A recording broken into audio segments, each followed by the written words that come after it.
7th anniversary would be looked at as fucking dog shit if we came out on Global at the same time. I promise you guys.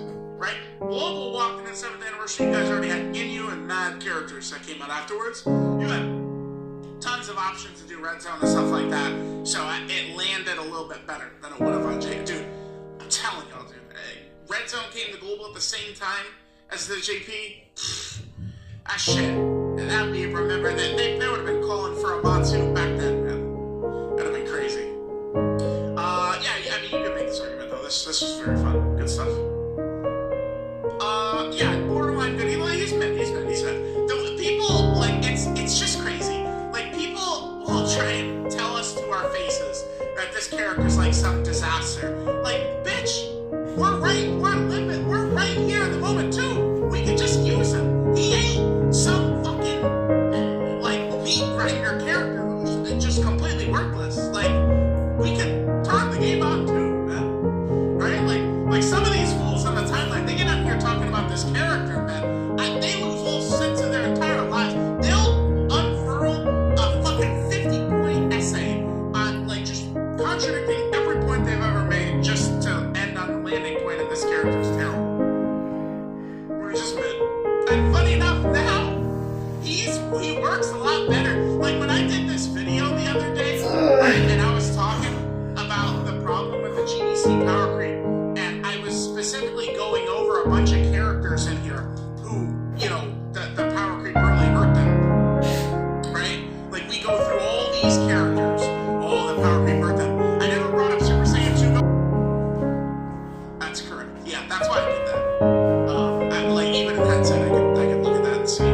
Because Gentleman would give him quite a bit of defense. Yeah, 10% defense right there. Is that this damage sustained? Is this from 16? That's not one? Yes, it is. Yeah, so if we don't have Gentleman up right here, is this death?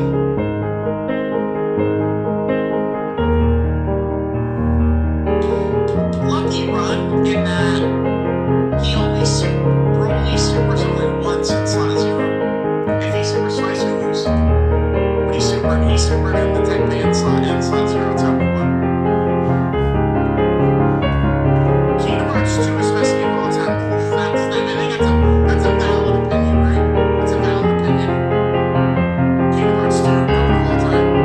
And that seems valid to me. Gonna need a plat video. I actually could do a platinum video for that. So let me get over here. I've been playing Silent Hill F. Oh my god, so good. Love it. So good right now. So we get out here. It was just in August of 2024. Just before the bullet with the line.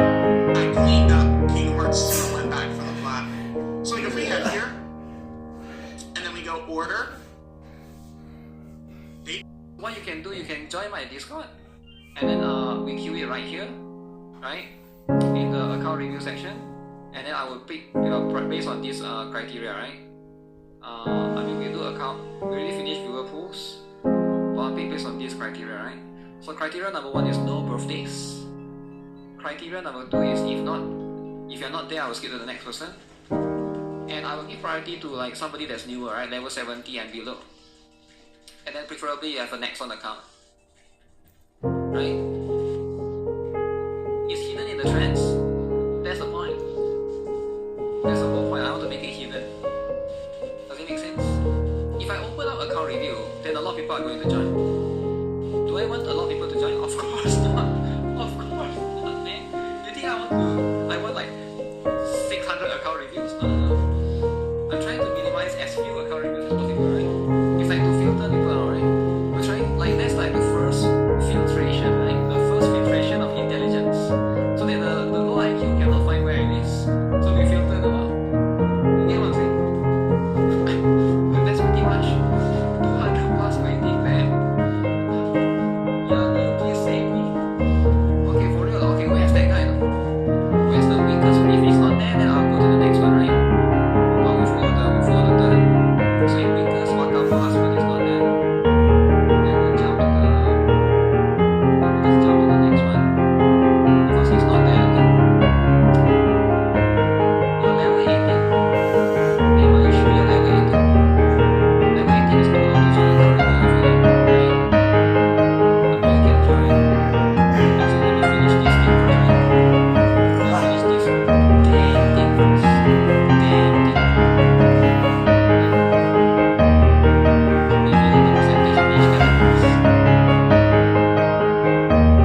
6% is the chance to get the 3-star, right? The highest rarity. Alright guys, are we ready?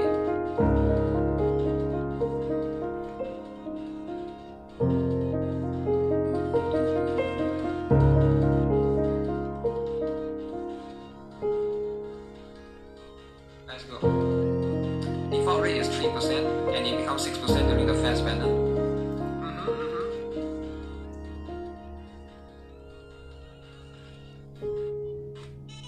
Okay, so this is the first account review for today, absent.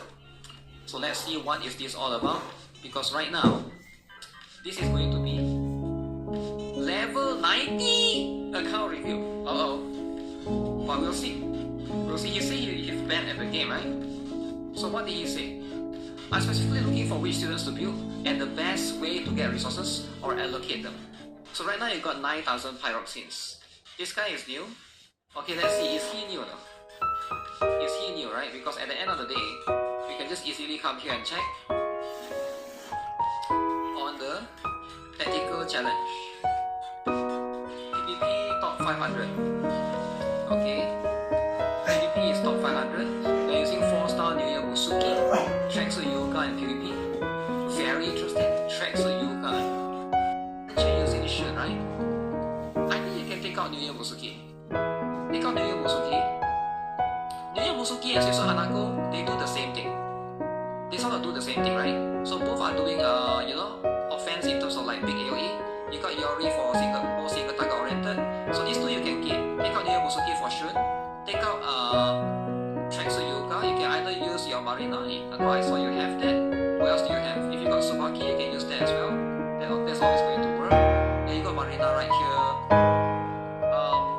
You can use the regular yoga instead of Tracksuit Yoga. Oh, okay, you can't because this one you really need this one. So the regular, the yoga, what makes it really strong is going to be this particular one. The regular yoga, you need the unique equipment as well. It's going to make UAVs. See if you can work on that, right? So how do you get this thing? The gifts. Let's say you guys are not aware how do you get this. There's multiple different methods. You can either go for you can buy them from the events, right? Every single event, you can just go to the event shop. You can buy them right there, and then you can also craft them, right? So those are the two methods. They are going to be very important. In the shop, it's usually going to be this one, right? So this is the gifts. These are gifts. So the four. These four at the second last row, and then over here you have here as well, right? So these are all the gifts. So if you ever buy, and then here as well, right? Not counting the car, I mean this 3 thing. So this is going to be the gifts that you can consider. This animated trailer we got within the story quest was actually amazing at depicting it. Adonia was a very snowy wasteland, but they worshipped and respected death. So she was basically a novelty. She had the touch of death, becoming a holy priestess of death within Adonia. But the people knew what it meant to see Castres. Her touch brought the end to so many. People were scared to look her in the eyes. They pleaded for their life in their final moments. Looking Castres in the eyes was the equivalent of staring at death's door. But this filled Castres with sorrow. Not only was she the last thing most people saw before they died, she had to go her whole life without knowing human companionship, connection, even human touch. Which is where we get that heartfelt moment with this little girl that extends a bridge. The closest thing that Castres can do, having human connection, until eventually this little girl becomes an older lady, and in her final moments, already on death's door, embraces Castres when they're young. And honestly, this is by far one of the more gut-wrenching moments in all of Honkai Star Rail. They did a fantastic job depicting just how hard it is to be Castres, not knowing who you are, why you're here, and why you have the touch of death, feeling constantly empty inside, not knowing your true purpose and why you're connected to Thanatos, yet you must push on. That is why she feels bonded to the Trailblazer, because she's able to make contact with us. Overall, she definitely has one of the more unique flame chase journeys, with stipulations to become a Titan. And as for which Eon she has the closest resemblance to, it would obviously be Nihility. I mean, even Akron appears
Chaos, Caslana, implemented into the experiment.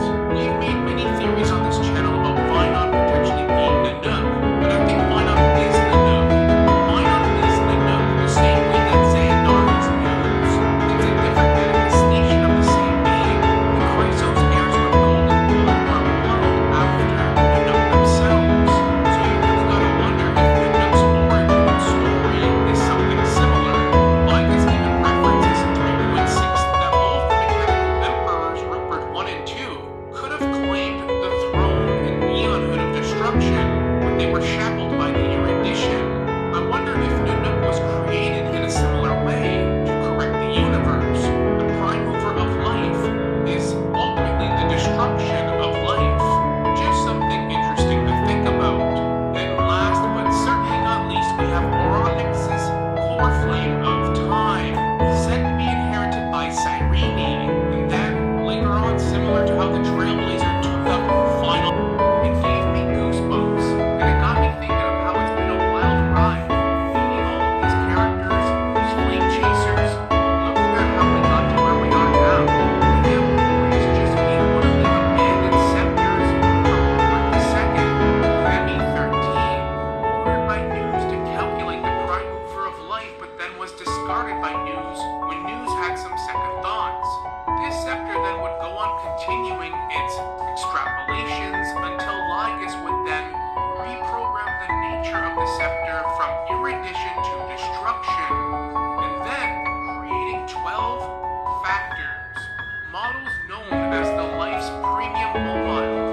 These 12 significant factors were introduced into the experiment one by one to help Iron Tomb his extrapolations on the prime mover of life. But along the way, something changed. These simple creations within a computer were able to transcend their own creation and programming, with all such unique characteristics, dreams, and ambitions, but all forever trapped in this endless experimental process and cycle.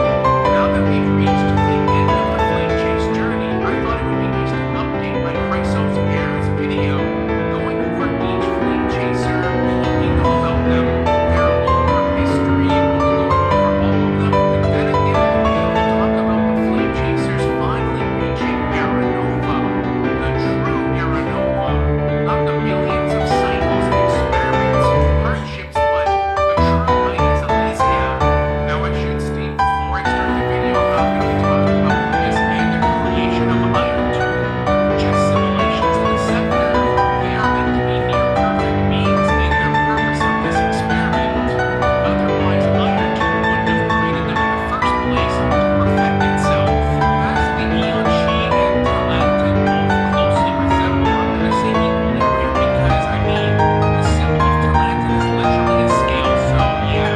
Which now brings us to her right hand, Hycealins. And if you think about it, Surrender and Hycealins' relationships like a mini version of News and Luca Pacamon. Hycealins acting as the executioner and the muscle. She is obviously the Chrysos heirs, said to inherit Medusa's core flame of motion. In contrast, Hycealins is polar opposite to Surrendra. She has ambitions greater than Amphorius for Hycealins, misses her home and longs for the ocean.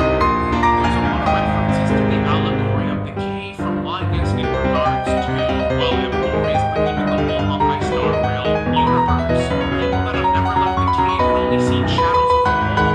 That's all they can perceive as reality. Hycealins is somebody that doesn't really necessarily want to leave the cave. Maybe Amphorius is this giant fake world, but who is to decide what is real and what is fake?